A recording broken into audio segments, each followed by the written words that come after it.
This review is for The Art of World of Warcraft, published by Insight Editions. It has this really great, soft sort of cover. I can't even really describe it. It's not even like faux leather. It's sort of like faux leather, but it feels really high quality, like it is a tome that you might have found in Azeroth. So I'll get it out of the way and say I have never played World of Warcraft, but I do consider myself still a big fan of the franchise. I've always kept up with the expansions and the growth of the franchise. Always loved looking at images from it. It seems like a really fantastic world. I think it's one of the best and most successful kitchen sink fantasy worlds. And if you don't know what that is, it's sort of like just a fantasy world that has like everything. You know, it's got orcs, it's got the humans, elves, dwarves, blah blah blah, goblins, but then centaurs and werewolves, and you know, it's a fantasy world that sort of has like everything crammed in. It's got, you know, steampunk elements and tropical themed locales, you know, the pandas and that sort of Chinese aesthetic, and you know, I know there's a land that's sort of a bit Egyptian themed, and so I think it's really a really great fantasy world, and I've loved sort of keeping up with the development of the franchise. So there actually have been a number of art of books for World of Warcraft. In fact, I believe there was an art book for the real-time strategy Warcraft, and then World of Warcraft and each of the following expansion packs also had art books as part of the collector's editions. And these weren't like, you know, sometimes when you get a collector's edition of a game and it's just like a sort of like crappy 48-page booklet, really tiny. These weren't. These were like full, proper-sized art books. But despite that, and despite my love for the aesthetic of the world and the look and feel of the world, I never actually ended up getting any because they never quite, the concept art, I feel, never quite conveyed the same feeling that the actual game itself impressed upon me. And I'm not actually 100% sure why that is necessarily. The art books just never really clicked for me personally. And then for Wrath of the Lich King, there was also a special, not part of a collector's edition, but a book called like the cinematic art of World of Warcraft, which was sort of like a concept art, development art book for the Wrath of the Lich King cinematic.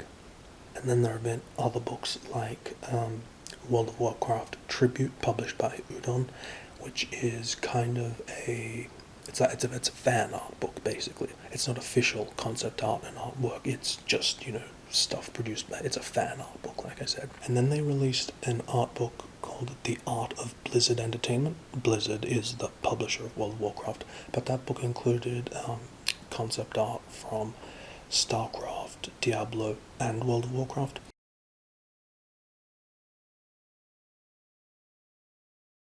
And now they've finally released this book, The Art of World of Warcraft.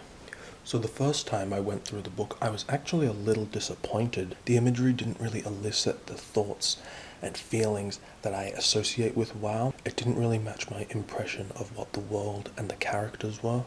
But then in subsequent look-throughs, I have realized that's sort of more my opinion, and it's an opinion which will vary from person to person. And so in trying to look at this book more objectively and appreciate it for what it is, that's when I really began to like it, not necessarily comparing it to the game, but rather just appreciating these really fantastic fantasy artworks. And so even if you're not a fan of World of Warcraft, but you are a fan of fantasy art, I would absolutely not hesitate to recommend this book, because the artworks presented in it are so wonderful and creative, just really imaginative stuff. It's very environmental art heavy, and I would have preferred a bit more character art, but on the whole it's quite a spectacular tome. The layout and everything is fantastic. They've really used like, it's a very big book, both in terms of the number of pages and the format, and they use the space really well. It's really well designed. The book feels and looks great. And so, as usual, I do have a number of criticisms. However, I think they're more just personal opinions. Probably the most major disappointment was the lack of text. It's very text light, and the comments that are there are surprisingly shallow. I was really hoping for a lot of insight into the design, inspiration for certain aspects, and there are a couple of nuggets here and there, but on the whole it is, like I said, very shallow. And so I'll just read one of the comments just so you can get a feel for what the sort of comments they're making are. So this is just talking about like the art and design of some of the cinematic trailers. In game, we're limited by polygons and texture sizes, so it's really awesome to see the cinematics team realize something in all its glory after the initial vision has been established. We've always said of these renders and models that if we were making a game with no restrictions, we would want it to look like this, a little bit more realistic, but still bold and really stylized, but with more surface definition and detail. So not terribly insightful, but still kind of interesting. So I'll just round it out by making it clear that I really do think this is a swell book. But your mileage may vary depending on what you like and what it is you're expecting from this book, and what your impression of World of Warcraft is, which is the whole reason I do these flip-throughs in the first place, is so that you can really make up your own mind rather than just reading someone's text review with maybe a couple of preview images. And some other books that might be interesting to you if you're a fan of the World of Warcraft universe. They published 2 volumes at this stage of World of Warcraft Chronicles, which is kind of like a lore book. It's sort of the history of the World of Warcraft, dating back from it starts with the gods and the creation of the universe, and then goes all the way up to, covers the history of the world, the development of the races, it's one of those sort of world books. The one thing that I didn't like about those books is they've only got, I think, 8 images each. The rest is entirely just text, which I know for some fans, really sort of